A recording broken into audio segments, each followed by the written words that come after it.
what did you have for breakfast today? Cool. Is this part of the sound check? Yeah. Okay. This is a story. Are you ready for this? Yeah. 2017, I'm doing a lot of things, but one, I'm learning how to cook better. Like I'm committed to learning how to be better at this craft. I'm quite passionate about it. I've been really into it in the past, but like I'm starting this year with the ambition of trying to work my way through a cookbook start to finish. And so I've, of all the cookbooks, I've picked the broadsheet one just because it like picks from a plethora of different like cuisines and styles and whatever else. And also it's kind of like quintessentially Melbourne, which is kind of up my alley. But yeah, like I haven't made it past the breakfast section yet. Okay. And to be fair, I haven't really made it past the like eggs for breakfast section.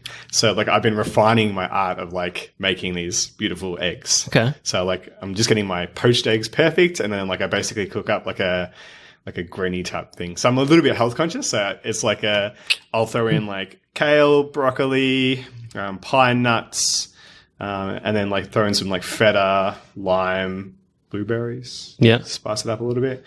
And then a couple of poached eggs on top. Okay. Sounds beautiful. When are you going to cook me some? I'll honestly have that 5 days a week. If you ever stay over, then I'll definitely make you breakfast. Yeah, for all those working in Inspire 9, next time you see Nathan, hit him up for some fine eggs. Yeah, that sounds awesome.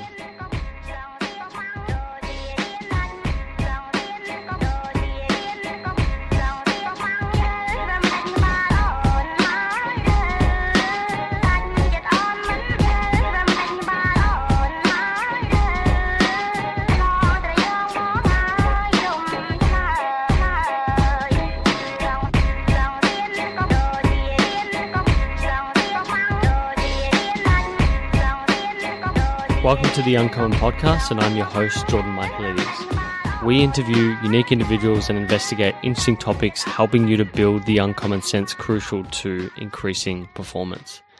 Our guests have included venture capitalists, strength coaches, human rights lawyers, chefs, restaurateurs, and spoken word poets, just to name a few. And we're really inspired by the likes of Joe Rogan, Tim Ferriss, and Charlie Munger, who I think Charlie in particular has influenced us, always emphasizing that building worldly wisdom or that uncommon sense is critical for your growth as an individual.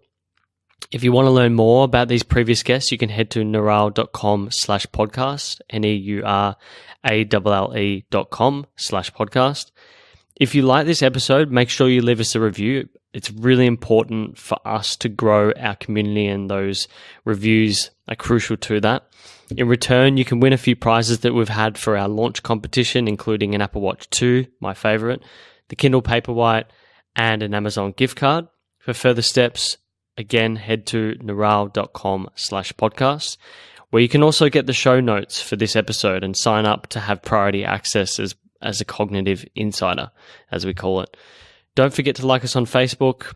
That's just at Neuralle, Neuralle, and the same for Twitter as well. In this episode, we recorded with Nathan Sampimon, who I think is one of the most selfless people I've met so far in the Victorian startup community. By founding Inspire 9 and building his own little community around it, it has indirectly pushed the Melbourne startup scene forward. It's forced, I know from going to these events myself at Inspire 9, I think it's forced many wannabe entrepreneurs or geeks into hobbies or businesses they would just never have thought of doing if they were sitting at home. His work as one of the founders of AngelCube only supported the community further, and was sure that we'll see even better and greater things from Dream Factory and Tribes as it starts to flourish. This podcast, I think, is a brilliant lesson in all aspects of business, community, working out life balance, and startups as a whole. Some of the topics we covered at the very start were founder burnout, or realizations coming from taking an extended break, and therefore taking advantage of the work-life balance that you can have, teaching resilience and gratitude, the enjoyment of his hobby for cycling, the inception of Inspire 9 and therefore growing the startup community around that. We talked about what he would do if he had the opportunity to plan out the city of Melbourne and foster a better community that way, what the Tribes app actually is, and then what he looks for in investments when he invests in startups. So I think, as I said, this is a really good episode for understanding more about business, community, life balance, and startups. So without any further ado, please enjoy this conversation with Nathan Sampimon. Well, we're live then. Nathan, thank you for joining. Thank you. As well as, I guess, thanking you for joining, I think one of the things when I was digging around, and we'll get into what you do in a sec, but one of the things I was digging around is that I think a lot of people are very not so much thankful, but appreciative of, I don't know if when you thought about doing Inspire 9 first and when you started it was going to be what it became to be. But I mean, I went to, I think I've been to so many events at Inspire 9. I think it's done a lot for the community here in Melbourne. So I think everyone is very thankful. So well done on that, first of all. But maybe we'll get into what you do. So Inspire 9, maybe tell people what that's about and how that originally started. Tribes and what you're doing in San Fran, and maybe even AngelCube as well. Sure. So tell us about Inspire 9. What is it? Yeah, cool. So Inspire 9 is Inspire 9 is a community essentially. So winding back, Inspire 9 is the original community-led co-working space in Melbourne. So we started out in 2009, and today it's a community of a few thousand people, mostly from Melbourne, Australia. Okay. But, people drop in from all around the world, and they can come into our workspaces and interact with our community and come to events there and hang out. So it's definitely grown in size since 2009. Yeah. And so now you've taken more of a backseat to that. You're not so much were you previously listed as the CEO? Yes, yeah. I was a CEO for a long time, and then I had this amazing GM under me for the last couple of years. Okay. And between the two of us, we decided that it was appropriate for us to hand over that CEOship to someone to take that to the next level. Okay. And so you've taken a backseat there, still involved, obviously. What are you doing now with a lot of your time? I saw what you're doing with the Dream Factory in Footscray. It is Footscray, isn't it? Yes. Tell us a little bit about that. Yep. The Dream Factory is our new co-working space over in Footscray, like you say. So Inspire 9 previously has had its roots deeply planted in the east side of Melbourne, in Richmond. So we've been from Cremorne through to Richmond, and then we expanded into another level of the floor over in Richmond. Yeah. So across the two floor spaces, level 1 and level 3 in Stewart Street in Richmond, there's around about 1,500 square meters of space. And that's been fantastic. Like, we have these two levels. So the bottom level is our open, accessible community co-working space where anyone can come in. They can sort of interact with our community. Okay. Come in for events. It's like very, very entry level when it comes to like exploring entrepreneurship, enjoying startups. If you've got an idea and you want to turn it into something big and take that first step, then level 1's for you. Level 3 is this sort of next stage startup space. Okay, so leveling up. Leveling up.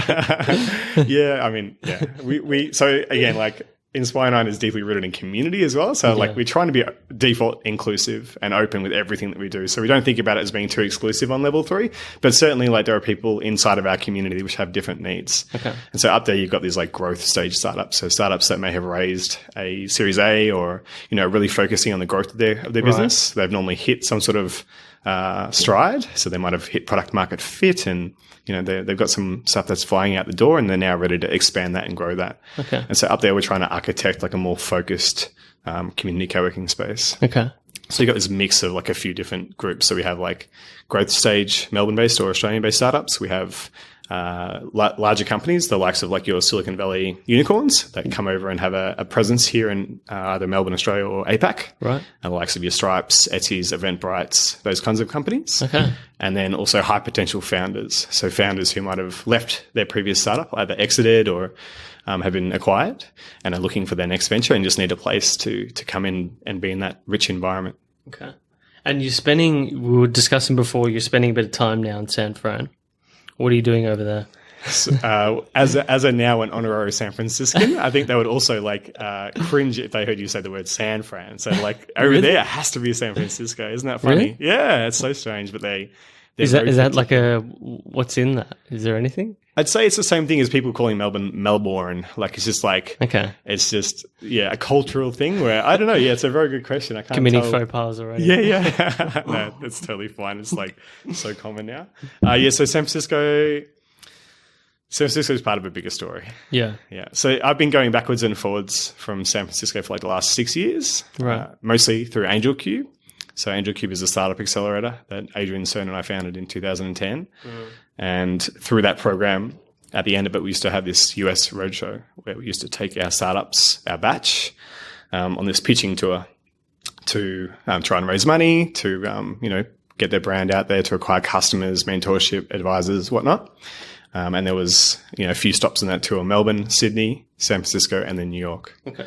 And so each year I would go across on that US roadshow with AngelCube and with our startup batch, and run those events in San Francisco and in New York. Yeah. So what do you envisage the next stage for you? The next stage. What does Nathan do in his next stage of life?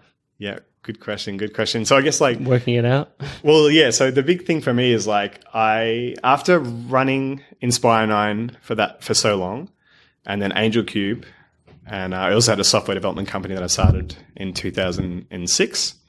So running these 3 companies for a long, long time, it got to the stage where I was significantly burnt out by the end of 2015. So this concept of like founder burnout is like really, really common, and you hear it a lot in the startup community. I was burning the candle at both ends, like really reaching for energy come the end of, say, 2015. And it just so happened that I'd planned this holiday. And my holiday was, when you're working for these companies, like you really reach to find 5-7 days where you can like steal yourself away and try and get some relaxation into you. Yeah. I ended up planning this holiday to Thailand, and I was supposed to meet a couple of friends. Okay. But both of those friends ended up having other commitments, and I was there on my own for this like sort of 7 days. And wandering around Thailand, wondering what to do with myself, and I sort of put the word out there that I was there and had no plans, and asked my community, asked my sort of social group what I should do. And this a close friend of mine said, "Oh, you should head down to this like health retreat on the back of this island in the Thai Gulf." And so I made my way down there, and then in this health retreat, I started doing yoga and started like doing meditation and started like doing all these things that I wouldn't have let myself have the time for previously, because I felt like I should have been working, and sort of basically had a proper relaxing holiday and some time away. Yeah. And what started out as 7 days turned into like 6 weeks. And so I just basically didn't leave, or couldn't leave. Are you serious? And on this island in Thailand, I decided that, the last 7 years that I'd been running Inspire 9 for, and everything else piling up, I decided that I didn't want to do that for another year. I decided that I wasn't the best person to come back and invest all this energy into like growing doing what I needed to be doing for the customers, like in terms of running those teams. Like I was burnt out. I didn't feel like I was doing the best job. I felt like it was, not a benefit for me, not a benefit for all the people in terms of everyone who was working with me, the customers, like everything else, as well as the startup community in Melbourne around AngelCube. It's interesting because I feel like this doesn't get spoken about much. Like you covered before about that burnout. I mean, so this must have been, was this recent? Was this the last year or so? Yeah, so at the end of 2015 was when I went on that holiday. 2015, right. So after spending 6 weeks on this island, after even a few weeks in, I decided, hey, this is not what I want to be doing. And so I made some calls, and I appointed a CEO for Inspire. Basically what I did was I dissolved all my responsibilities here in Melbourne. So I appointed a CEO for Inspire 9. AngelCube, our startup accelerator, got acquired, and my software development company, I made our entire team location independent so everyone could work from anywhere, and created that fluidity in our workflow so that we could be, have a lot more of a sort of lifestyle focus, or at least like listen to ourselves a bit more. Yeah. Do you think that moment in Thailand was sort of the moment where your mindset changed, or was it before that, before you went away? Were you a breaking point before you went away and you just said, fuck it, I need to go? Totally. Yeah. It was years of that burnout state that I was working through. Right. And the way that like burnout works is like acquiring debt. So you acquire this energy debt. So every like 3 months that you pour into it, you're like extending your time that you need to then repay that energy by like another 3 months. So it was like I probably hit like a point at which I should have really shuffled things up in like 2013. Wow. Or end of 2012 maybe. Probably the start of 2013. That was when I hired an assistant to try and help me organize things. Like I created like a separate group in between these three companies to like orientate around like better organizing my time, and things were just getting a lot more hectic. Right. But certainly like I was still pulling long hours. And so what was the typical day like for you back then? Yeah, because you're running three companies, and they're not like, you got to think a startup alone, running one of those, or just a business in general, you're working at least 10 hours a day, guaranteed. So I can't imagine you've got fingers in different pies. AngelCube is not really a startup, it's an incubator, but there's still commitments that come with that, Inspire 9 and so forth. How big of a deal was it? Like how much work were you doing? I was doing a lot of work, but I've stopped measuring on the sheer number of hours, and I don't really believe in this concept of working harder. I believe in working smarter. Yes. And so I guess for me, I didn't have the capacity to continually improve. Like the rate of improving the smartness of the way in which I worked had dropped. Like I wasn't getting any better. This sort of law of diminishing returns and it hit, yeah. Sure. So I could have kept doing that, and I could have kept producing that same output for a long time probably.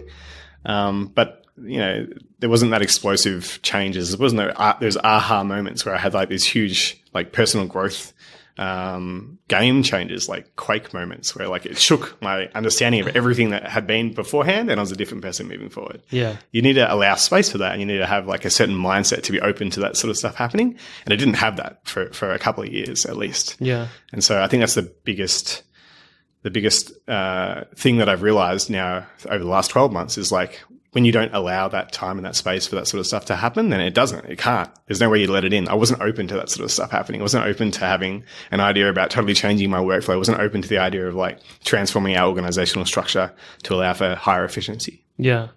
And so we were talking before when we did our sound check about breakfast, and one of the things that you were talking about is getting better at cooking. Do you now, it sort of sounds like now that you've instituted things to make your life better in different ways and not just better at work. What have you done in that way since that time back in 2015, where you were sort of dissolving that ownership and focusing more on yourself, it seems? Yeah, sure. Look, I've done a lot of things. I think the primary thing for me is like, again, just that space and that openness. So in the mornings, like my breakfast routine is a big one. Like I decided that mornings, like at least the first couple of hours of every day was going to be for me. So rather than waking up, jumping on emails, like rushing into work and starting the day a couple of hours before everyone else to try and get ahead in that quiet time where no one would call you, like beforehand, that was my routine. I would use that time to have that time away from when I knew that I was contactable, when I knew I had to interface with teams, customers, partners, whatever that looked like. Right. But now it's for me.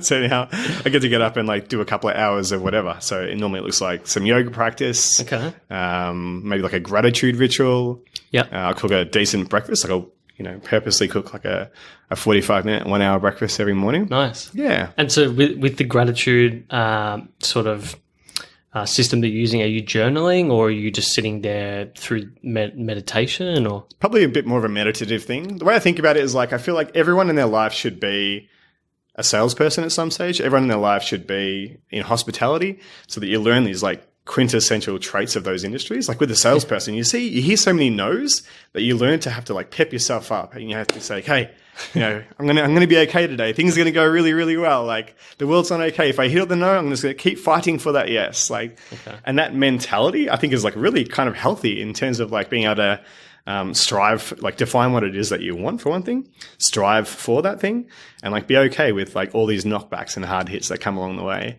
With hospitality, you like learn how to like cultivate an experience with someone and like really turn that on for them, and like, provide them something that they may not otherwise get. Yeah. And that thoughtfulness and that consciousness of someone else's experience makes you better at customer service, be able to craft better products, like really think of what it's like to drive someone through an experience. Yeah.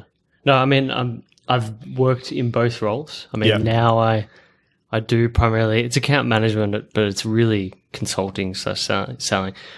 the hospitality thing is spot on, but also in hospitality, you learn to deal with so much shit. Absolutely. And so much as well in when you're selling.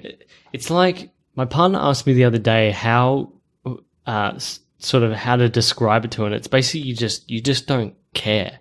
And it's so weird because I used to be such an introverted person, like very analytical, not very talkative. I wouldn't say I'm exactly extroverted now, but it's more so that I've been through so many embarrassing / humiliating experiences selling and doing hospitality that you no longer care. Yeah.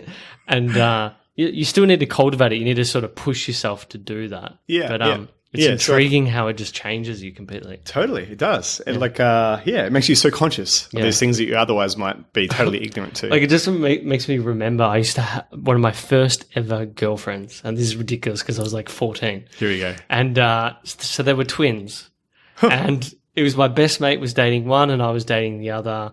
You know, it was totally ridiculous. For like 13, 14, you might kiss each other every now and then. It's not a real relationship. It was just mainly like friendship more than anything. When you said twins, I thought you were going to say that you were dating both girls. Goodness.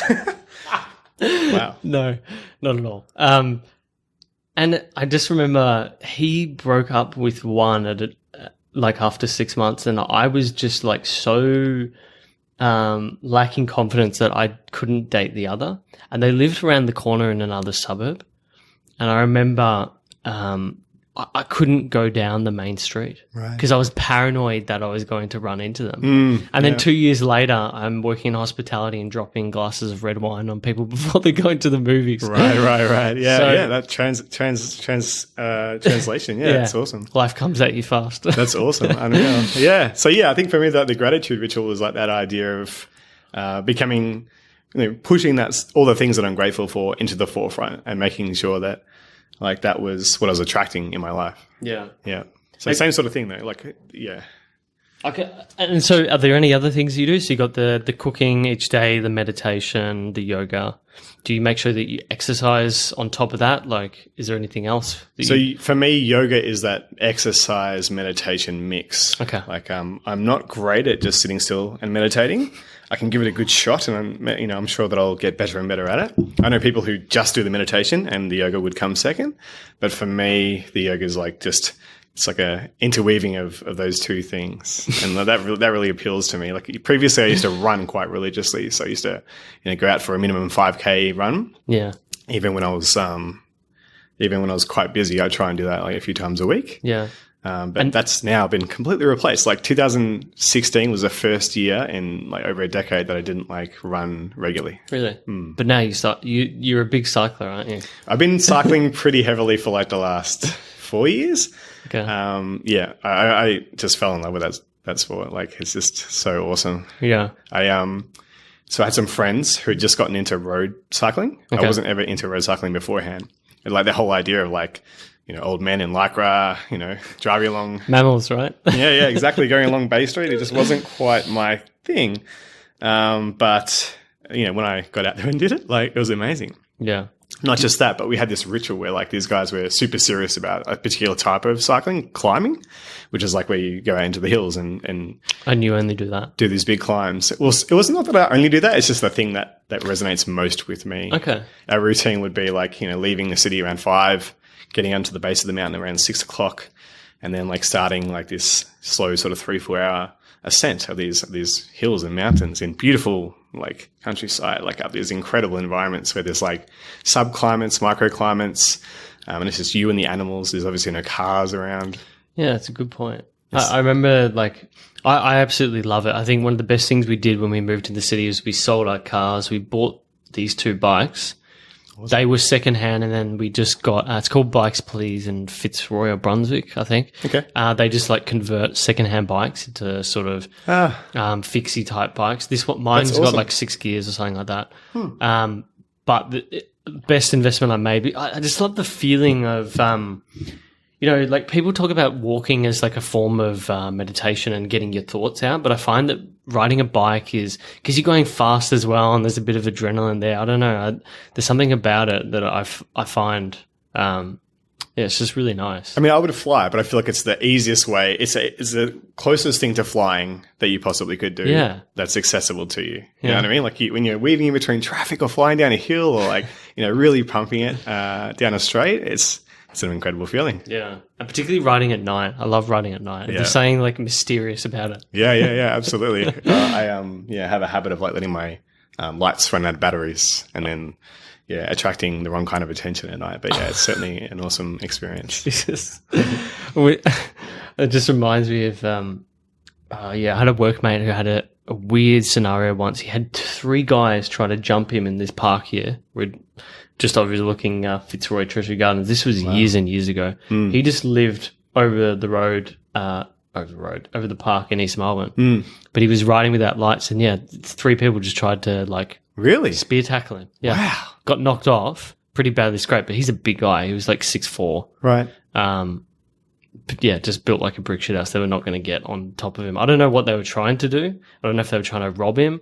Wow, I've never heard of it before. There's been talks that there's a really weird thing. There's men have been raped by men down in. There's like a toilet down in Treasury Gardens. Goodness. So people were like hypothesizing that it could be that, but right. I mean, that would be weird in plain sight as well. I think they were trying to rob him, but that park strange. At night can be a little bit dodge. Yeah, well, I'd never heard of that before. Yeah, but this was years ago, mind you, so it may not. I doubt it happens regularly. Yeah, but I'm a massive fan of cycling. I think cycling is certainly my preferred way of getting around cities. Like it's much more fun than catching public transport. Melbourne, and now, having been away from Melbourne now for 12 months, I see so many more cyclists on the road. It's awesome. When I was cycling around, and one of those cyclists way back when, I was like, I'd love to see more of these people on the road, and for us to really have a presence in amongst all these cars. And it's really happening. There's so many more cyclists on the road. If you consider so you're staying in the north side now, how much that sort of city council has developed that area for cyclists, and then Melbourne City Council now as well. Riding here is just a pleasure, man. Totally. The Napier Highway, bike highway, that's pretty awesome. I feel like it's just a lot of people that I know now use that as their default method of getting around, which was certainly unheard of beforehand. It's so great. I love it. So I want to get back to sort of the catalyst for Inspire 9. Yeah. Now, I can't find much, but I know that one of the things you wrote about was creating a place for, was it rocket scientists? Something along those lines. But you wanted to create a place for people doing cool shit, basically, is the gist of what I got. Now, what had led up to that? What had you done before that? And what was sort of the skill sets in your mind that you thought, I can use this and I'm just going to make this place and we'll just go for it? Totally, yeah. Well, I've been working with a lot of software developers before that, and I was well wedded to the idea of creating innovating, of creating new products and pushing them out to market. At the time, I was more of a consumer focused product person, but nowadays, obviously, our B2B style startups are really seeing some wind. So at the time, I just love the idea of building innovative products for people, and being a young 20-something in the city, I just wasn't able to find places to get together with other people and do that. I'm chronically extroverted, so the thing for me was I like to work in, environments with a whole lot of other people. I like it to be noisy, for there to be a good energy. Okay. And so, I essentially went out there and just solved my own problem, which was trying to find a place where I could gather around all these people working on these cool things, where there could be open knowledge share. Also coming from a software development background, I am, wedded to this idea of open source and this, concept of, rather than having proprietary information that you hug and keep confined to your own, organization or whatever, putting an idea out there for other people to iterate on, and using the betterment of the masses. We're better together. This whole idea of everyone contributing a little bit and it gradually getting better and better and better. Yeah, and it just transforms. It's totally transformed technology. It's totally transformed, of course, software development, because there's these open source libraries which are now so mature and so well thought through as a result of having all these people touch the code base and make minor improvements all over the place. Oh, definitely. So that idea, I really wanted to translate into a work community. What else was there? Open knowledge sharing, a place where people could share their failures and what they learnt. So for me, I had some things. I came out of university and decided that the first thing I was going to do was sort of start a company.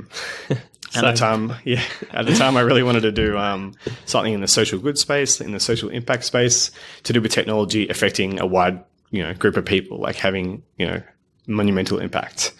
And I think I realized that wasn't going to be the primary thing that I could do, because I needed to put some food into my mouth. So I went out there and started to do some client work and consult for companies. And basically my first large scale project that I ever did went not so great.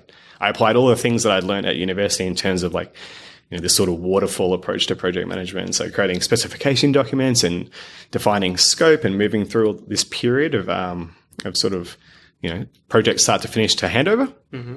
And it just failed me like that. I wasn't able to accurately contain the scope to the point where they were comfortable with it. And they kept asking for more and more, and so eager to please and young and, without having known any better. I felt as though that burden was on me, and the onus was on me to make that happen and to sort of meet their needs. So I kept pushing out deadlines and trying to include more in that scope, and desperate to try and keep the costing, locked in. And it ended up going really, really badly. And I had this like huge epiphany. And in searching for solutions to that, I came across all these amazing technologies and methodologies when it came to projects like Agile. And, that eventually led to me finding Ruby, which is a software programming language, which at that time was great for this rapid prototyping, great for like fast development, and allowed me to move more. Like, all I wanted was something that would move at the pace of learning. So I could learn something, and I really wanted something that would I could execute something at a similar sort of pace. And what were you using before then? What languages probably? I was using what they taught at university, right? So I was using ASP. ASP, not even .NET. Fuck. At university, we got taught ASP Classic, right? And so I walked out of university with this specification documents under one arm, and what were we using, like Microsoft databases and Microsoft coding infrastructure under the other arm, and said, cool, I guess university has equipped me to go out there and build some stuff in the world. And sure enough, like the minute that I walked out the door, all these technologies were completely defunct. And there's no way. I think Microsoft literally stopped supporting some of that tech like a couple of years after. So yeah, it was super frustrating. I found myself, it was frustrating, but what I learned was like, okay, I don't need that. I can teach myself how to learn. I can teach myself what these new technologies can do for me. I can become a continual learner. So through teaching myself Ruby and learning how to implement it on all these new projects that we were working on, the idea of me actually learning how to code on the job and how to develop the technologies moving forward to be ahead of the game was solidly embedded. And there was this whole community of people doing something similar. If you're a Ruby developer, you know that you have to keep on the pulse of what's happening at the edge of software, because the minute that you stop, you get left behind. Especially in Ruby, there's this culture of of sort of leaving behind legacy in favor of what's better. Now, what's better is a little bit contextual, a little bit opinionated sometimes. Yeah. But certainly, they've bred a culture where it's no, we found out that this is the better way of doing things, and it's not that we're going to keep supporting 10 years of legacy that we've held behind. We're going to try and push everyone onto this new thing as soon as possible. And so as a developer in that environment, you have to continually A, learn, and B, be prepared to uphold your total, all your infrastructure and shift that across. Right. And obviously that's a lot easier when you're a lighter, more nimble startup than it is when you're, a few years in or whatever else, or a massive company. Yeah. So there's, big consequences to that. But the general vibe is that if you're on the edge, then you'll keep moving with the edge. Okay. And so you'd been doing this sort of consulting work for people. So you're basically developing for people. When did it get to the point where you were like, I need to create a co-working space? What, you're saying that's not a logical progression?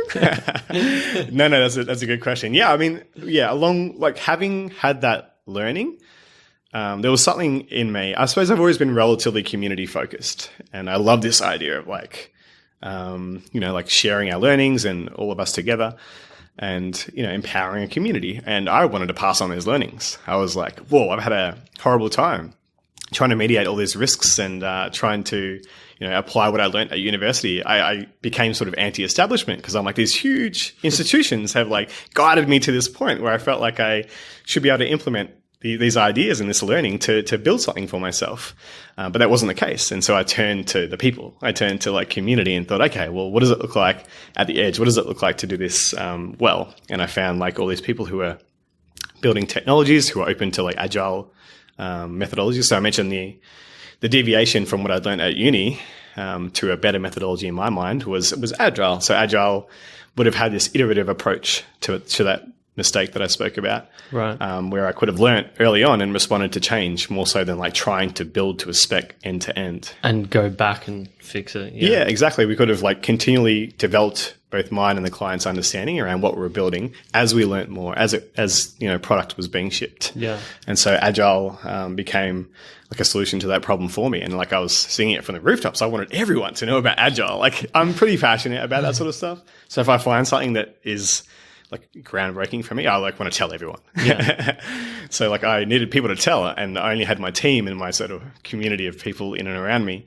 So yeah, for me, there were so many opportunities that saw me wanting to build that kind of community. And it wasn't about the space. I didn't want a workspace. I just wanted the community. I just wanted that group of people. Right. Okay. So the goal wasn't to have necessarily a workspace. I'm not a real estate mogul by any means. I'm like, yeah, I like love being in that community environment with all these people bumping heads with that electric energy in the air. Yeah. So how did you put it all together? Did you had a few people you knew and you're like, all right, I'm just going to go find space? Yeah. So like in 2007, 2008, I feel like Melbourne really started to come together as a community in itself. Twitter was going really well. There were Twitter meetups. There were these small conferences and unconferences that were happening where like all these like bright sort of people who are progressive and outside of these larger institutions. Again, this is like my anti-establishment type phase. So people who are like on the edge were like coming together and all these communities were being formed. People who could thrive without structure, people who could, but these were my kind of people, right? They were like pioneering outside. They were leading basically. And, they were popping up in places like Trampoline, which was this unconference put on by some Melbourneites. Okay. It was like the first unconference of its type in Melbourne. It was like a coming together of all these ideas. Think like a mini TED that's like totally peer-driven, so totally attendee-driven. You could come and share what you're passionate about. And oftentimes the kinds of people who would be attracted to these conferences were attracted about some pretty awesome, sophisticated, big ideas. Right. So this sort of stuff would have us buzzing. And then by the end of the conference, everyone would be like, on a high and like asking, where can I get more of this? And then the conference would end and then everyone would have a drink and say goodbye and have to wait until the next one. Dissipate. Yeah. And so, through all these sorts of experiences, I had this idea of like grabbing that energy and continuing that on a day-to-day thing. I'm like quite an altruist. So I was like, why can't we just have this all the time? Right. Yeah. So yeah, hence the co-working space started just to invite in my sort of personal group of friends and people from these conferences. At the time, our consultancy was growing, and so I started to, invite the people who we were employing within the consultancy or contracting into our consultancy to sort of stick around in between projects. Okay. And so little by little, our community grew. Right. And, God, there's so much I want to ask. When did you go? Did you ever, you obviously had read about co-working, because I'm assuming because the US is generally ahead by a few years. Had you read about co-working spaces before? No, I hadn't read about co-working spaces. I didn't know that it was called a co-working space at the time. Right. But, a few months in, I sort of did my research and started to look around at what this concept was. And, in Melbourne, there was other spaces that were like share spaces where you could rent desks. Okay. There was a group called J-Tribe, who are a mobile software consultancy. Yeah. And they had this, sort of a space where Envato, the early Envato team, were actually based inside that space. Oh, really? Yeah. There was that kind of thing happening, but it wasn't happening to the point where it was like community oriented. It wasn't like about cultivating, it was more like a shared officey type environment. Yeah. And when was the moment when you went, this is actually a business in and of itself? Yeah, it wasn't for a while. So for the early stages, I was really focused on it becoming people-oriented, community-oriented. So like we didn't charge people for like the first 6-12 months. Right. Because in my mind, it was about feasibility. Could this actually thrive as a people-oriented thing? Could it be a community? And so, I was desperate to try and make it open and inclusive and have people feel comfortable with it because I knew that it was a bit of an edgy, like it wasn't something that was like mainstream that people might have learnt about or heard about. There were other co-working spaces. So the ones that were around at that time that were sort of the go-tos, there was one in Philadelphia called Indie Hall. Okay. And the main one that I was really focused on was in San Francisco called Citizen Space. Right. Citizen Space is sort of there today, but certainly isn't the co-working leader that it was back then. And Indie Hall has done really, really well and is a great example of like a community-led co-working space. Okay. But yeah, certainly at the time I felt like there wasn't a whole lot of references to turn to around what this was going to look like. And that worked really well because I feel like we started from scratch and first principles around how we wanted this to work, how to cultivate an environment where people felt comfortable. Yeah. So for the first little while, it was just me and my team greeting people whilst they came into the space. And I have no idea how people found this place. Our initial place was in Cremorne, and it was like a 77 square meter, like a tiny apartment that they'd rezoned to be a business, like businesses. Okay. So it was commercially zoned, and it was an apartment building kind of thing, all these adjoining townhouses, and we had this like 3-story tiny apartment, and people would stumble in, I don't know, from having heard about it somewhere, probably through again, that was it. We didn't do any promotional marketing or anything, so it was all around word of mouth. Right. So we never had issues with like the wrong kinds of people coming into the space, and to a degree we don't still today because it's always been word of mouth. So you're always attracting those people. And there's always that level of vetting that happens through, people in your community, bringing those people in. And so back then everyone came in via word of mouth. And yeah, we'd greet them. We'd say, hello, welcome into the space, find them a place to sit. We had a whiteboard that would sit on the wall, and it said like, what's your name? What's your Twitter handle? And what are you working on? And that was the extent of like how we exhibited who was in the space and what they were working on, trying to create that cross-pollination, turn on that community vibe and really make it something that everyone could get involved with. Okay. And so then you moved to, what's the street again? Stewart Street. Stewart Street, that's it. Yeah. So then at that time, our community was growing. Like we started to, there was more and more people there. So we sort of had about 20 people coming every day. And it would ebb and flow. We started running events. We had people who had like serious expertise around certain subjects. So again, like I was super passionate about Agile and Ruby development. So I was desperate to run events and share what it was like to be able to like rapidly prototype. So me and my team ran events on like introduction to HTML, how to build a basic site in Ruby, how to sort of build some basic applications. There was Kate Kendall came in and ran a social media workshop. There were all these people who ran workshops on different things. We actually had one of the first, maybe if not the first, Lean Startup meetup in Melbourne there. Really? And I'll never forget, there was about 10 people. I'll find a photo of it somewhere and stick it up for you. But there was about 10 people sitting on crappy IKEA chairs in like a space that's probably about 2 meters by, or maybe 3 meters by 4 meters. And I'd found, actually someone in my family had this like huge rear projection TV because I really wanted the speaker, who it turned out to be Collis from Envato. Really? So Collis from Envato spoke at this event with 10 people, Lean Startup event.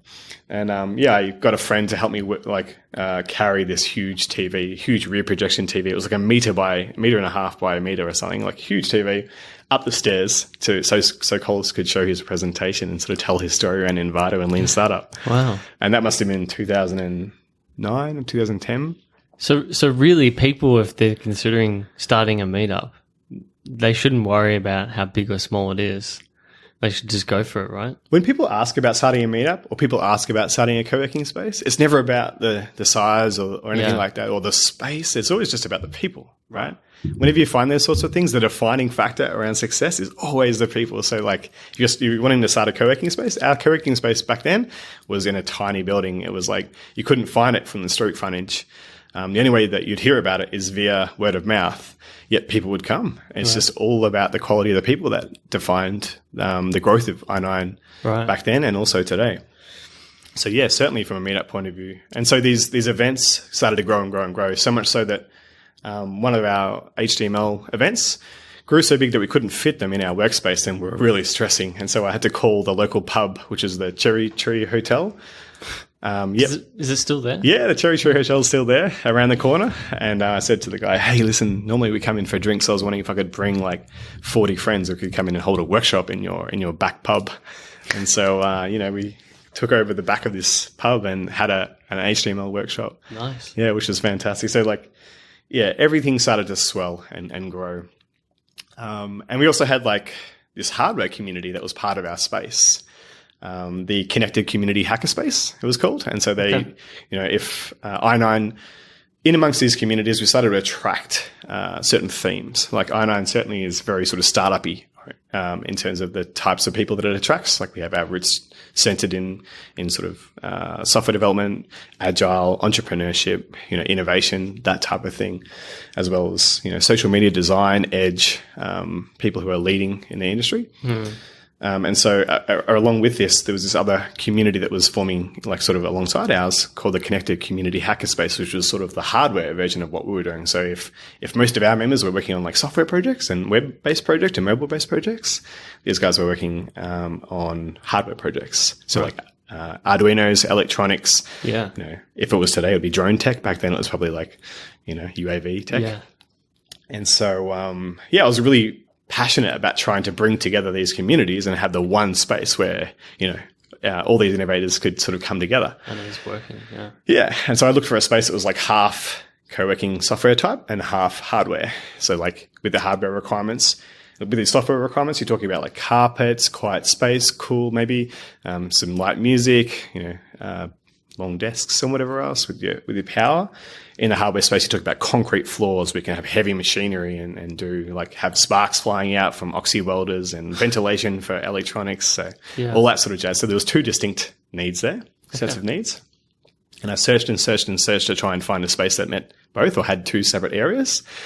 And in the end, I found this beautiful place on Stewart Street that had the bottom level, which was like concrete flooring, and then level one, which was, had these 200-year-old Tasmanian pine floors, and, was an open warehouse that was, it was, at the time, it was disgusting. It was like, really?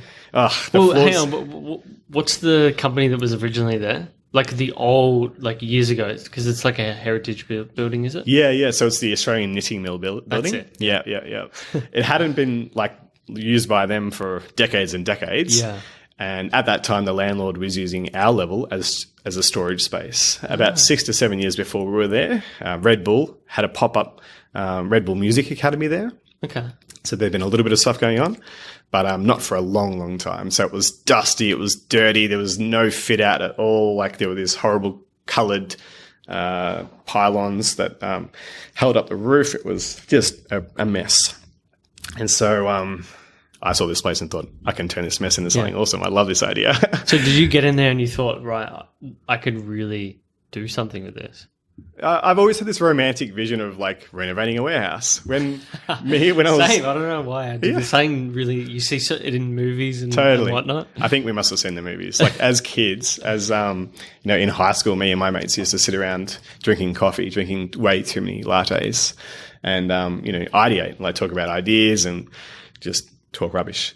But certainly, like in our rubbish, ideas and patterns started to form, and we always had this idea of like renovating a warehouse and all living in this warehouse. And so for me, I think that planted a seed, and I saw this and thought this would be an awesome place for a clubhouse or like for a co-working space, for a space where innovators could come and there would be. I love this idea of also breathing new life into an old building. So the Australian Knitting Mill is like this, it's branded all on the outside. It's this old building, sort of a relic of Richmond in a lot of ways, and to come in and like retrofit cutting edge, high growth technology startups was like, a dream to me. I love that idea of like repurposing the old for the new.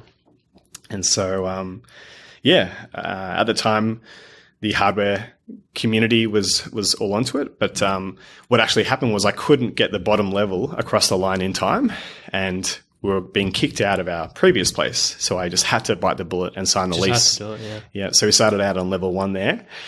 And in the end, the Connected Community Hackerspace ended up finding a new home in Hawthorne. Okay. And so the two communities sort of parted at that time. Right.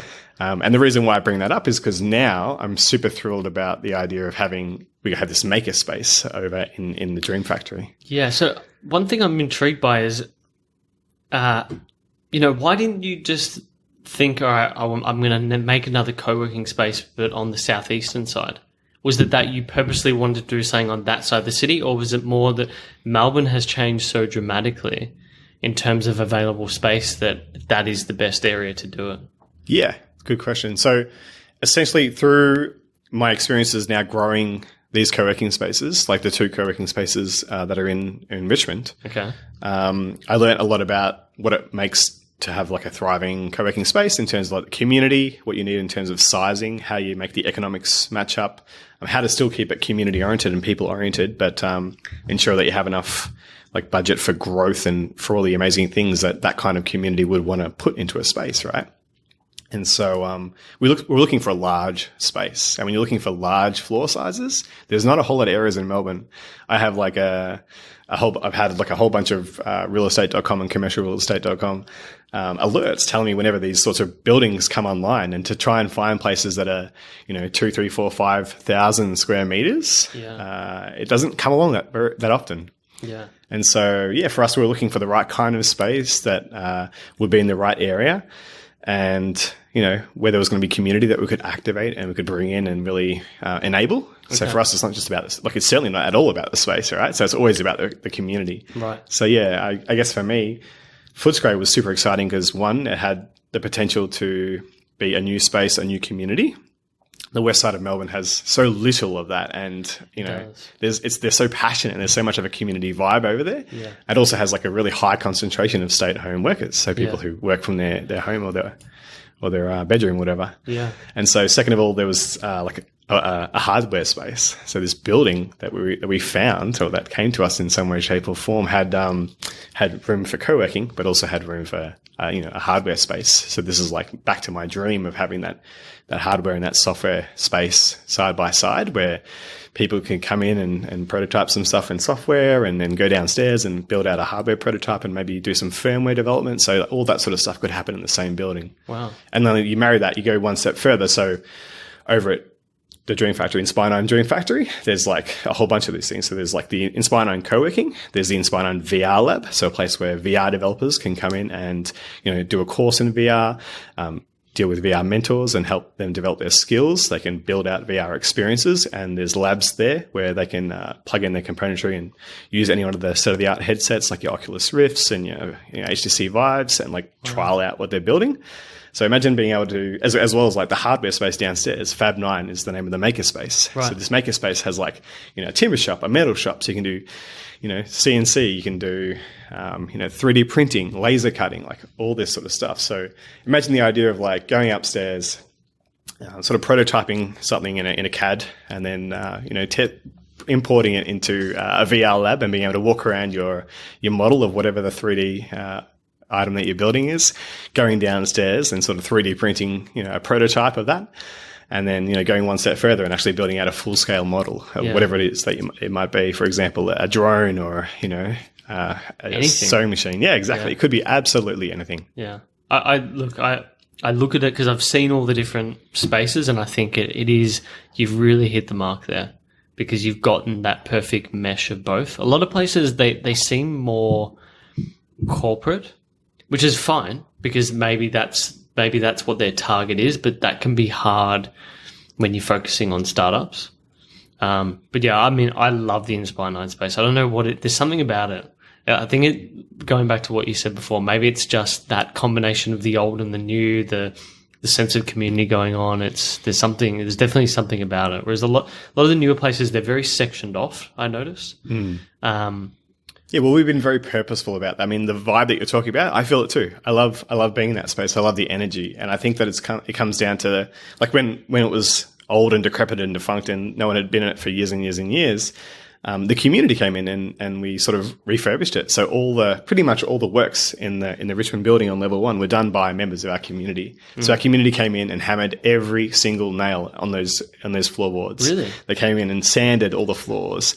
They did the floor varnishing. They painted the pylons. They, did all this stuff. We installed the kitchen, like the flooring was put together, all the concreting, all the tiling.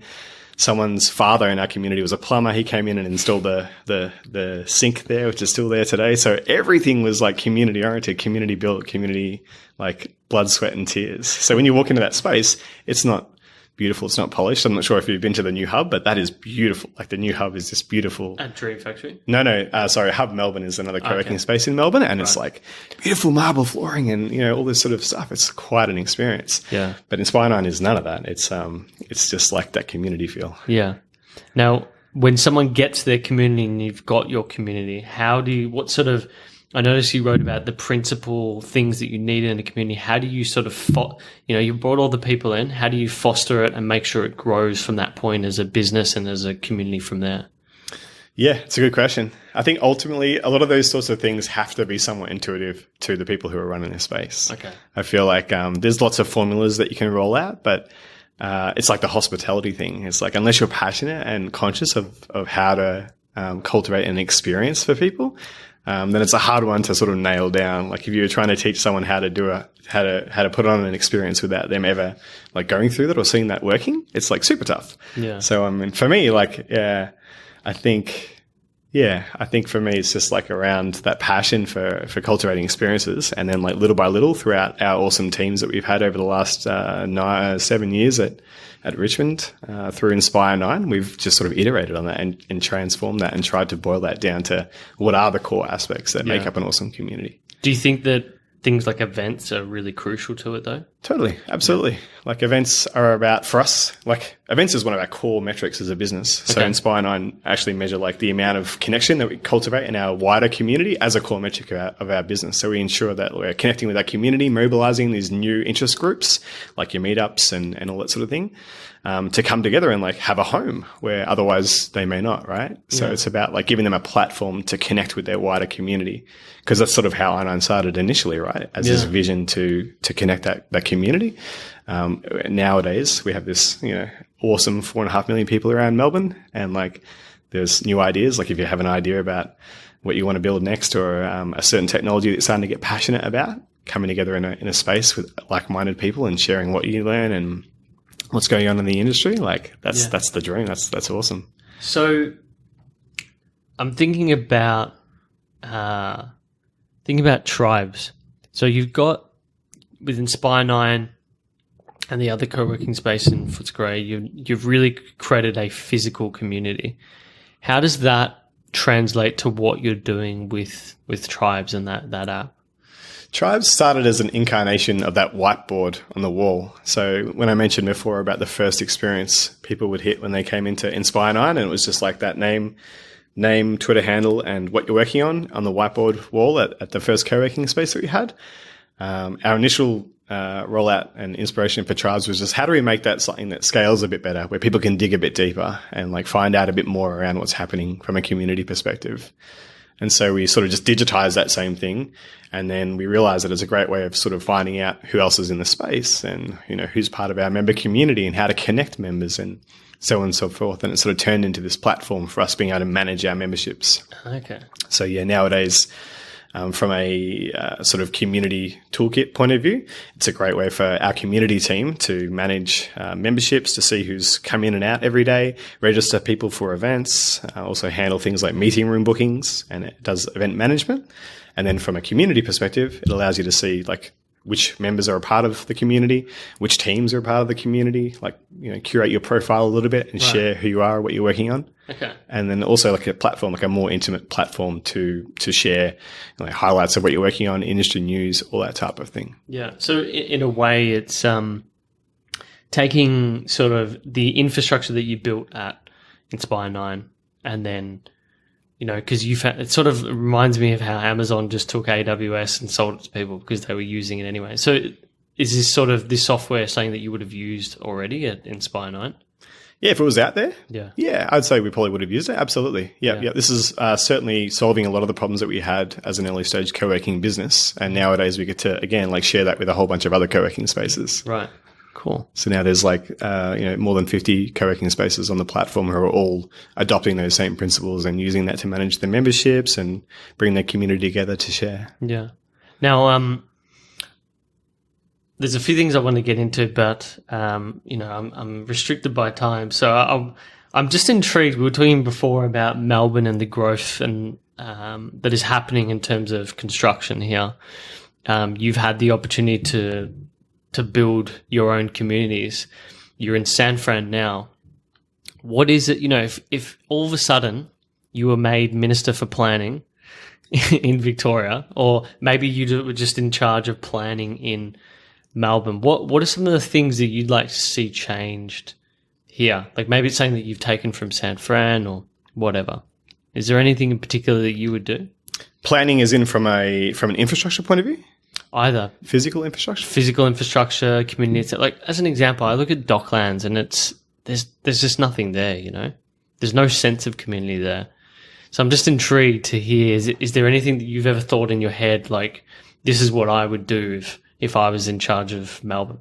Look, if I was going to be radical about it, there's a lot of things that I would do. First of all, I'd probably enable a whole bunch more co-working spaces. Like co-working spaces aren't just spaces where people can come together. They're surely the future of work. Like people aren't going to be moving into the single office building every day for work. There's as people become more enabled by technology, they can work from anywhere. And like video conferencing becomes standard.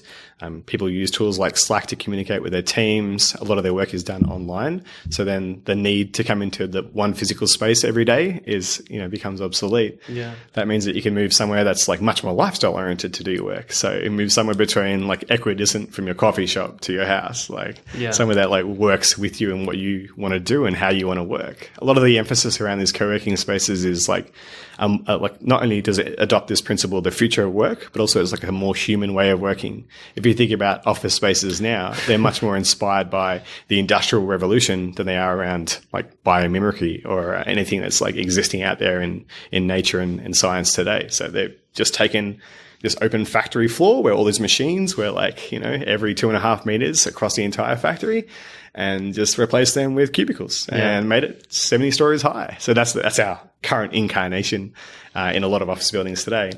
Slowly, little by little, we're starting to see these like co-working trends or hot desking trends move into these organizations, and like that sort of stuff is running rampant. So what does that mean from an infrastructure point of view or from a development point of view? Yeah, I think that first of all, like you speak about the Docklands, I feel like anywhere that you have a community, there needs to be the right kinds of people to cultivate and be a part of that community. Like community requires leadership and requires like the heart, and you can't insert that. You can't write that on a brief and hand that to someone to execute. It has to be like intuitive to them. It has to be something that they, love and believe and want to live by. It's that passion. Like you ask anyone on the Inspire 9 team, like the people that are there in our Inspire 9 team are there because they care about the product, right? I love having them. They're fantastic people. And one of the reasons why we're all working together is because like we care about what we're doing. And this is like an awesome thing that we believe needs to exist in the world. And I feel like that in some sort of way needs to happen inside of all these co-working spaces around. So yeah, what that means is like activating people who are on the ground who care about this sort of stuff and can cultivate a community in and around them. All over the city would be a good thing. Yeah. What else would I do? What else would I do? I'd probably just ban cars. Yeah. I feel like, I'm intrigued by that because, obviously. Drive cars with drivers is what I would ban. Yeah. So like, let's get super progressive, like fast forward in 5 years. And again, this is like my principles around rapidly pushing for what is edge and not creating much path for legacy. But certainly like driverless cars and those types of things. We've got all this infrastructure now to facilitate roads and transport and humans driving all these vehicles. Like that's going to slowly go away as driverless vehicles come on board, as there's efficiency built into it, as fewer and fewer humans need to make these sorts of traffic light transactions and whatever else. Like this decision's going to go out the door. It's amazing to me how this isn't being pushed more. Like you got to think. The focus is on how many people will be killed by autonomous vehicles, and it's not a focus on how many people won't be killed. Like it's just a mathematical certainty that the machines will be better at driving than us. And so fascinating. Imagine like being a town planner for Christchurch, where there's all these earthquakes and like a lot of the city has been flattened. Horrific circumstances. But like then to be able to put on the hat of like, what is our city going to look like for the next 5 to 10 to 20 to 50 to 100 years is like super exciting. And like, do you plan for all autonomously driven cars, or is there another mode of transport that you're really focusing on? Yeah. That city has done a really awesome job at like engaging with these thought leaders in and around town planning, infrastructure, transport. And yeah, I think that sort of stuff is super exciting. I would love to bring some of that here. Yeah, I think that the cars thing is, and particularly just no driving in the city though, would be immense. Like I've seen how they've done it in spaces in New York, and they've just banned all driving in certain areas, and what it's done in terms of like the biggest frustrating thing about living in the city actually is the lack of, you obviously got Queen Vic Market, but it's mainly just businesses. There's no, and cafes that are open Monday to Friday. When you get to Saturday, Sunday, it can be very dead unless you're going shopping down Burke Street, De Graves. You got these little pocket areas, but it'd be intriguing to see what banning driving on Flinders Lane at this upper part would do. Would there be grocery stalls? How would that change that little strip, and what sort of economy or business would that create? Absolutely. I mean, we have such a, like cars are still a big part of the lives of so many Australians. So I think, especially in Victorians and Melbourneites. So I feel like we'd still, there'd need to be parking infrastructure for these people to drive from their, 45-minute commute into the city and then park and sort of do that last mile on public transport and come in and have a heavily sort of enabled public transport system that would allow them to be able to cart around the city. Yeah. And there's so much enhancement that can be made to our public transport system to make it better. Oh, for sure. But again, that would just be, these are my radical ideas. Yeah. I feel like there's a long, long way that we could go in terms of wayfinding, in terms of surfacing information, like personalization. Like if I step onto Flinders Lane, then the first thing that the city should show me is like where the closest like 9 out of 10 coffee shops are. Cause that's 9 times out of 10 what I'll be looking for. And so the city itself should be digitally enabled in a way. Absolutely. Yeah. Absolutely. You sort of think about the way in which you can enable yourself as a human nowadays, like having information at your fingertips, the likes of your smartphones and the computers that we can now jump around and Wi-Fi with. What does it look like to go that one step further and allow, the city to sort of start to personalize information towards us? If they know that I'm a 30-something male, and walking around the city, then maybe they can start to target, even if it's advertising, but maybe informative events in and around the city. Like tell me something that's happening at the Wheeler Centre. Tell me something that's happening at the plenary on Friday night. Start to surface this information to me in a more customized way. And that's going to enhance my experience. Yeah. Queen Vic is about to do this amazing. I saw that. Yeah. Well, yeah.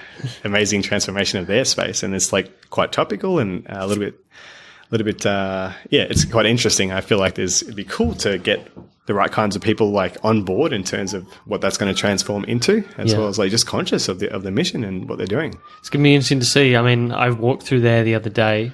God, it's old. It's very old now. Right. The sheds are very old now. But there's something nice about the interior buildings, and being able to keep that and then mesh it with the new stuff as well. Totally. Yeah. I love that. Like I'm at the Queen Vic, whenever I can. It's my go-to market. We used to go there every weekend and buy vegetables for everyone in our like little Fitzroy community. So it's just an awesome place. When it comes to startups and, investing, you've obviously learned a lot over the years. And now AngelCube is no longer, but you said before that you still invest in startups? Last year I made a couple of investments. Okay. Yeah. Is there anything that you look for in particular? Is it only the founder? Is it only the product? What are the things that need to be lined up for you to go, I want to invest in that company? Yeah. I mean, I was talking to a friend of mine about this the other day, and she was shocked to hear me reiterate this, like as if it's a line of a news article, but not the fact. But seriously, like early stage startup investment is just all about the founders. Okay. If you're talking about pre-seed, like ideation phase of startups, a great idea executed badly isn't like a great return on investment. If you have like the right sort of founding team that are going to be able to iterate and learn from the market and sort of learn from the mistakes and bring together all those collective skill sets. That's the sort of thing that transforms industries, that disrupts industries, and makes all the difference. And so it's honestly just all about finding that team and those people who can actually, come to the table with the problems and solve them and work through them. Do you ever go, when it comes to product, do they have to have like a certain amount of, do they have to have customers? Do they have to have something that is fitting or that you could play around with to get a better fit? Is there anything when it comes to product that you go, it's got to be this for me to consider it? So I'm a product person, so I really like product. So I guess if you talk about my personal investments, I enjoy like awesome immersive product experiences. And then an awesome immersive product experience with no customers is next to useless, right? So certainly that idea of like finding out who your customer is and validating your market is ultimately important. Like it's so important. And when I say it's all about the founders, that's the sort of skill set that they need to have. They need to have a sense for how to go and do that market research, to do that customer validation, and to be able to like find that product market fit. Yeah. Do you feel that through these experiences with startups, community, developing, where have you seen cross-pollination? What is the one thing that stood out that you've applied across each different area? Oh, that's a really good question, because like for so long I was so confused as to why I was deeply embedded in these three areas. Like I was like hard into software and product development, hard into community and co-working, and hard into like investment and startups. And it took me a little while to step back and sort of look at these areas and talk about where the crossover is and what that looks like. But I think there is an element of like, within startups is this sort of this culture of wanting to have like a big impact, of like wanting to transform and enable people, transform culture and enable people, make the world a better place. Like one of the reasons why I love the Inspire 9 community, and I love a lot of the reasons why people gather around San Francisco, is because it's like a big like self-help group for people who just want to change the world. And I feel like that's true of people who are like altruistic and want to build awesome software. Yeah. And, you can bring an a software engineering mindset to that, whether you're, a guy or a girl, or from Melbourne or from, Cape Town, or, it could be anywhere, but that a lot of the same values ring true. And then with community co-working, I feel like that's that whole thing coming together. That's like the people aspect of it. I feel like if you're a software developer building out a wild dream in your bedroom at 17, at some stage you have ideas to push that out to millions and millions of people, and that's the exciting aspect of it. Yeah. And I feel like these community co-working spaces are just like another launch pad to have like a bit more of a direct feedback loop where you can affect a few hundred people. There's now 250 odd people in the Inspire 9 residencies, and a wider community of 4,000 or 5,000 people. So it's always been about, that's sort of your North Star, just the impact it has on people directly through having product or creating a community. I wouldn't say I didn't sit down and say that's my North Star, I'm heading towards that. Yeah. I've been sort of acting more on intuition in what's attracted me to these adventures. Yeah. But that sort of seems common across them. It does. Yeah. I'm very much like I have an entrepreneur in me, and I believe in inspiring others and sort of helping others grow and find out what it is. I believe in people following their passions. I believe in like enabling people to work on the problems that are keeping them up at night. And so for me, certainly I love the community side of it, is like that coming together and helping people share and get better at that. And then the AngelCube, the startup investment and startup side of it is like around, giving them a ticket to get on there. And like, for me, it's like also just like I can bring together all these resources that I've been able to gather in terms of people resources, like networks, access to companies and memberships and, community and whatnot, and like giving them whatever it is that they need to be able to go and prototype and experiment. Yeah. If you could go back and do it all over again, what would you change? If I could go back and do it all again, what would I change? I mean, it's tempting to say nothing. I'm at the stage now where I'm taking what's happened, in a really positive light, and it hasn't been all smooth sailing, and it hasn't been, a total crunch and crappy any step of the way. Like I love what I get to do every day. I love being in this environment. I love the people who are in this community. I love Melbourne. I love like being in a city and being able to work on a startup in a place that appreciates good coffee, because, you know, we have this awesome, influx of immigration back in the 70s, which brought all these like Italians, and they brought their coffee culture, and then we turned it into something that was Melbourne-esque. And now like it's, you know, it's a major export, and you see it all around the world. Like I love so many things about this city and the people and what's happening here. And yes, it's early stage, and yes, there's lots to come, but, and there's huge potential. There's like so many people out there with ideas that are keeping them up at night. There's so many people out there who are like very, very skilled in a certain areas that are now becoming more and more in vogue, like AI, like you mentioned, like VR, like, you know, cultivating mobile experiences, like thinking about the future of work, the future of business, the future of tech, the future of commerce, all this stuff. It's like super exciting. It is a very exciting time to be alive, as old Malcolm used to say. Indeed. What was the line? There's never been a better time. Something like that. There's never been a better time to be alive, and everyone just takes the piss out of him now because he's doing absolute shit for the startup community. I want to get into some quicker questions as we start to run out of time. Sure. Do you think there's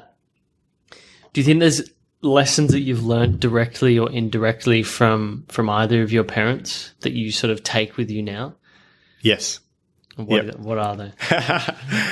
I had a lunch with my mum on the weekend, and she reminded me that I was like desperate not to be my father in some way, shape, or form. He worked at Goldman Sachs for, you know, well, it was JB Weir for like a lot of his time, and you know, I think maybe it was just like the anti-establishment person in me, or like you know, I love and admire my father. But maybe it was just like I wanted to go out there and do something a little different, and you know, it was inspired by different things. And you know, I wasn't really attracted to the idea of like working for the same company forever. Yeah. Do you?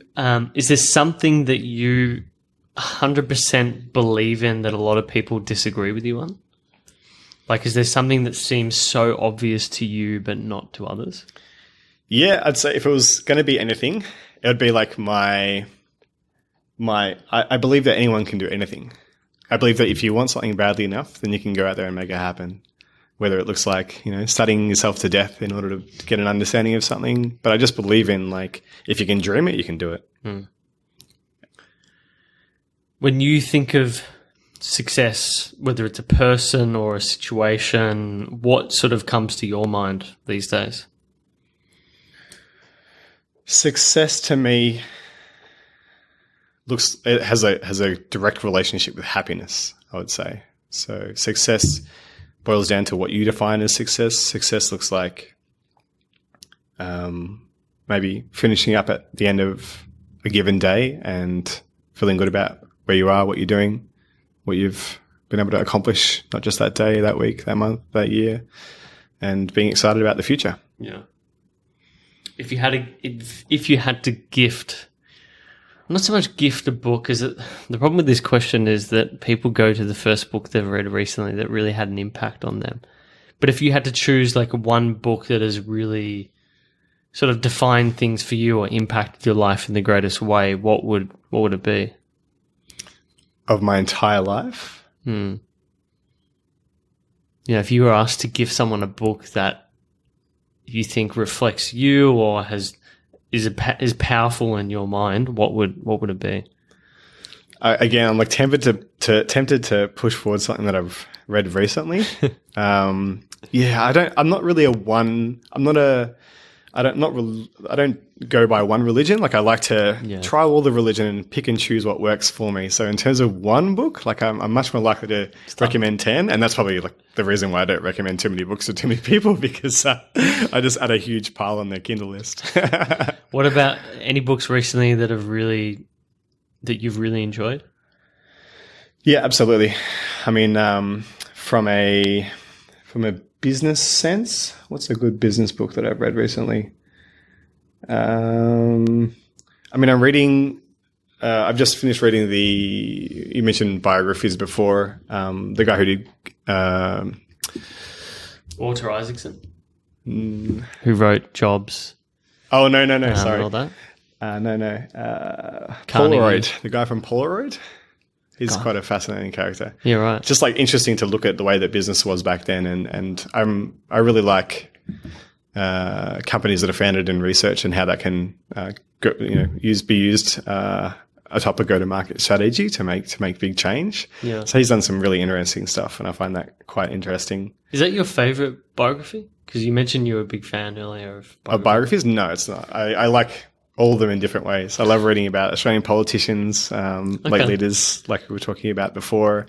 Business owners. I'm very passionate about biographies as well. So who do you think then has been probably the greatest politician we've ever had? The greatest politician? Look, I couldn't say. I really enjoy reading about Keating, about Hawke, about it's that era. My honest opinion is probably, and my parents and my uncle hate me for it, is Paul Keating. Because knowing what I know, having done a commerce degree, what he set this country up for through the legislation that he put through, it's unparalleled. Yeah. And sort of, although Howard and Costello were very good at balancing a budget, they were really sort of on the coattails of, they sort of lit a rocket under what he did. And, if you didn't have that background, you'd think that Paul Keating was the worst thing ever. I know that they had businesses that went bust, and they had families and friends that essentially went bankrupt during that period because of the economic uncertainty. You're going to think like interest rates back then were like 17% or something. Yeah. So it's always intriguing when people on that sort of liberal side of politics and how he annoys them. But I think he's probably been the smartest one there. And I appreciate that intelligence. I appreciate his point of view, and I appreciate like the intellect and him as a man. He's probably been the most in the center, I think. Most closest to the center. Right. Maybe him and Howard have been the closest to the center. But, that said, like I quite appreciate Gough Whitlam and like what a lot of the things that he did in that not center and like in that sort of liberal. At that point in time, it would have been quite radical, wouldn't it? Sure. But sort of had to be done in a way.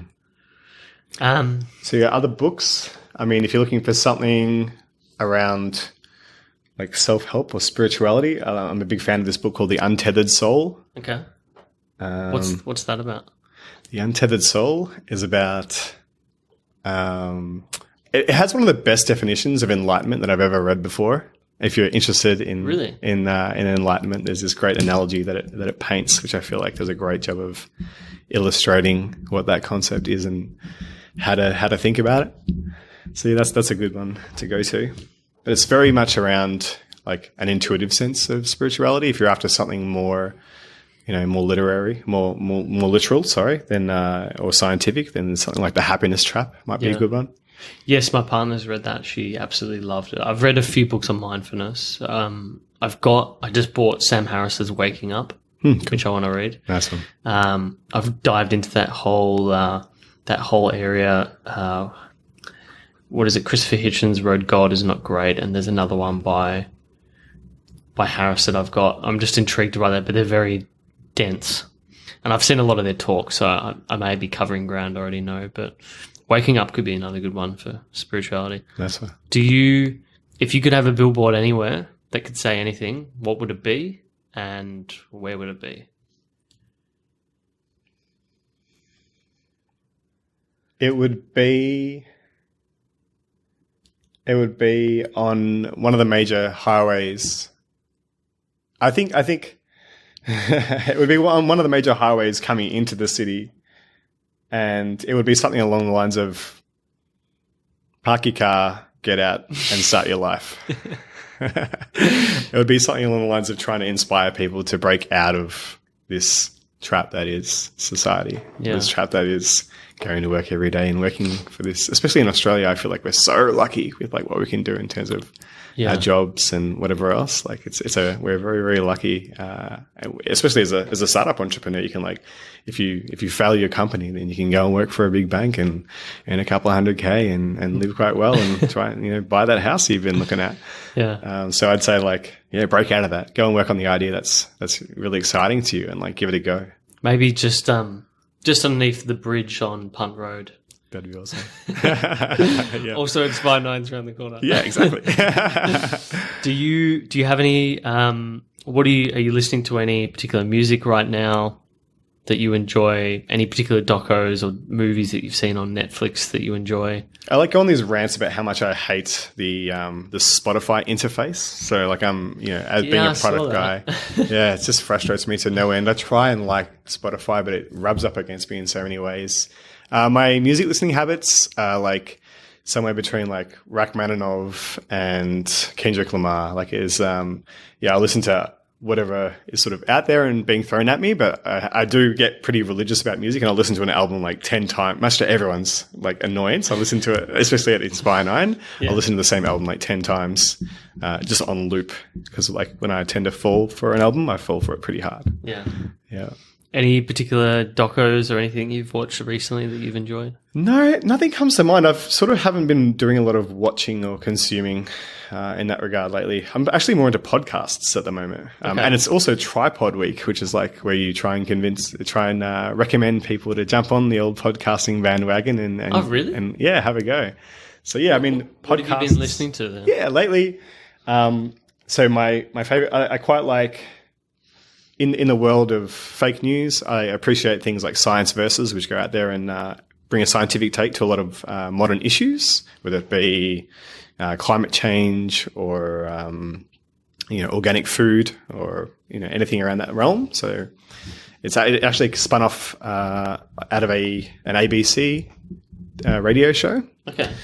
And Wendy Zuckerman kicked off the Australian ABC stuff, and now she's moved across to in its podcasting form to what's that? Gimlet Media. It's called Gimlet. That's it. Yeah, they're the big boys. They are indeed. Yeah. So Gimlet have now brought her across. I think she's a Californian native anyway, but now she's over in New York and runs Science Versus. What else do I like? Like I appreciate. In the world of Trump, I appreciate sound political opinions from both sides of the US spectrum. So I really appreciate listening to the NPR Politics podcast, and I try and get opinions, especially from the Republican perspective, because I'm desperate to better understand what that looks like. So I listen to like Rubin Report, which Rubin Report's really good. Yeah, I feel like it's good input. Also like.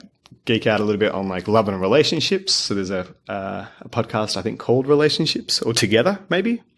If you're after one from here from Melbourne around relationships and sex, there's one called All We Cannot Say. Those kinds of things interest me, as well as like your regulars like your This American Life and whatnot. To add to the political thing, I think someone like Phil DeFranco on YouTube is quite good at looking at a problem from both sides and showing how it's reported. I like the Inside Trump thing that, inside.com, they have like a newsletter. What's been your take on, because, we got past the whole thing of echo chambers and being stuck in your own little worlds. Now that you're sort of seeing what the writer side of politics is about, what has been your take from it, and why the harsh rejection of someone like Hillary, and why we're sort of descending into this populist sort of world? Sure. I mean, I think the major troubling thing is just the idea of of being disgusted by the counterpoint of view. So people who are so far left that they can't see right and so far right that they can't see left. I think we need to move past this idea that these opinions are invalid or inappropriate in some way, shape or form. Yeah. So just having the biggest thing for me has been like truly understanding the roots of some of these decisions and the policies that the Republican parties stand behind. Who these men and women are and what sort of becomes the foundation of their beliefs and what motivates them. Yeah. And honestly, it gives me a bit of reassurance having that understanding. It's all scary when you're in, like, I live in San Francisco, and so being in this blue country surrounded by all these Democrats or Democratic supporters, it creates this illusion that either, that we're in massive strife and that the world is gonna break down. But, when you start to back it up a little bit, I can see some of the reasoning behind not necessarily Trump and Trump's policies, but certainly like the Republican Party and why they do the things that they do and why they stand behind these beliefs. I think someone like Sam Harris coined it well, and he's sort of mirrored what a lot of other people have said, that the election in itself and what is happening now is really sort of a repudiation of, it seems to be like far left. Yeah, I think more so far left policies that have put people offside that I think were left behind after the GFC. That's my sort of what I've seen from it. And it's hard when you know, even when you live in a city, Melbourne, you just don't realize what people are going through. And, you know, like he has a quote that, rest assured, all racists support Trump, but not all supporters of Trump are racist. So that sort of highlights it's like that philosophy argument, like all planets revolve around the sun, but all things that revolve around the sun aren't planets. Sure. It's exactly. a very common misconception. Yeah. So things that I think that have happened in the left side of politics that have gone too far has been really what has obviously fueled the really crazy people, but sort of people that are closer to the center. Yeah, totally. And I think like what we have to understand is like Steve Bannon and a lot of these people who have this vision for the way that the Republican Party is at the moment. And I say the Republican Party and not Trump, for a few reasons. One, because like it is still hard to think about, but also because like there is input there, and this is like, you know, there are a whole lot of factors at play. And I think that hopefully that will round out what is otherwise like quite a scary concept. Yeah. And there's some true values there behind American culture. America has a very specific style of freedom and of their ideas of governmental bodies, and the way in which that plays out is rooted in the Constitution and the values that these people have, and that inform the decisions that they're making right now. Mm-hmm. Come down to some of these very primitive ideas around the way that the America is and all that she means for the people there. I think it is, though, it's something that we need to be aware of here, because, I mean, people that I respect that come from a more, we call it liberal here, but are closer to the center than what they would be in the US, have expressed agreement with people from One Nation about certain topics. So it's important that we do it now, we have the conversations now and understand why they feel that way. Otherwise, we're going to... I mean, could you imagine Pauline Hanson and her party being a balance of power in our country? It would be bizarre. Yeah, I mean, I really can't imagine. But I mean, that's probably my downfall. Like I have these strong views around the way in which we should be like these global citizens and act in a way that enables people globally. And I loved the role that America played in the Obama administration around like assembling this global mindset, and politically as a economic power, in the way that they were dominating climate change talks and whatever else all around the world. I feel like that was like being a good citizen. And now to close the borders up and say like we are the America. And America's our own country. We're going to look after ourselves before we look after the world, if we're going to look after the world at all. Like that mindset, I feel like is a complete, polar opposite. Away from that. And so I feel like that mindset doesn't resonate with me as deeply. But I certainly understand why it exists. Yeah. Like you look back at the history of America and like why people chose to be there and chose to settle there, and all of its values from around the American dream and coming from nothing and becoming something. And I like now with AngelCube, I've been lucky enough to speak to some amazing Australians who now live in the States, and they have these incredible perspectives around the different cultures and the way that they either interact or that they're different. Because it's super important when you're talking to an audience of American investors to sort of paint a picture as to why the startups you're about to see may not look and feel like the usual pictures they get from American companies. And there was one particular Australian who'd spent exactly half of his life in Australia and exactly half of his life in America at that stage.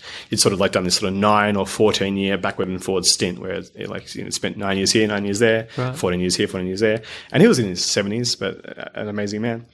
And he said, like, the thing you have to remember is that in Australia, if you're walking down the street, in America, if you're walking down the street and you'll hear people throw around the phrase, "It's a free country." And when they talk about it's a free country, it means like, it's free. It's like our God-given right to be free. And right. You're free to do whatever it is that you want to do. You're free to ride down the highway on a motorcycle without a helmet. You're free to do all these things that could potentially hurt you. You're also free to sort of better, like level up in the world. You're free to exploit other people to better yourself. You're free to build a company that's going to exploit a whole bunch of people, including, whoever it is below you, in order to be able to like build up something that will make you more free or take advantage of a situation. Yeah. Whereas like you counter that with the Australian culture and you walk down the street and like the Aussie phrase might be something along the lines of, oh, fair go, mate. Yeah. And this idea of like fairness. This equalizing, yeah. Right. So equality and fairness is like something that runs really true to our values. And so there's not this okayness around exploitative culture. Yeah. I think you've hit the nail on the head that we're in this point in time where the story of nations is diminishing and the story of the globe is increasing, and people are sort of repudiating that. Also because it's very hard to do that when you still have nation states. You got to think of like global issues like climate. You can't really do anything unless everyone's in agreement. Sure. But then what would you say then to like the Trump administration and how that works there? Because they're taking a step in the other direction. Exactly. I mean, there's 330 million people now who are in that country as like, one of the world's strongest economic, financial, military powers who have now decided that this world vision that you're talking about is no longer the vision they subscribe to. Exactly. I don't know. I don't know what the answer is, to be honest. It's hard. It's very hard. I guess we'll find out. I guess we will. Look, I am wary of time, and I really appreciate you doing this. It's been a lot of fun. Where can people find you on the interwebs and social media? Yeah, on the internet. Like Inspire9 is just inspire9.com, AngelCube.com, moonshotlabs.io is the software company that I'm working with at the moment, where we're incubating some ideas and working on some cool projects. My Twitter handle is at Nathan_Scott. Nathan Scott on Instagram, and /Nathan on Facebook. Quite like that I got that one. Hey, it's very lucky. Yeah. And that's about it. Cool. Well, thank you so much. It's been a pleasure.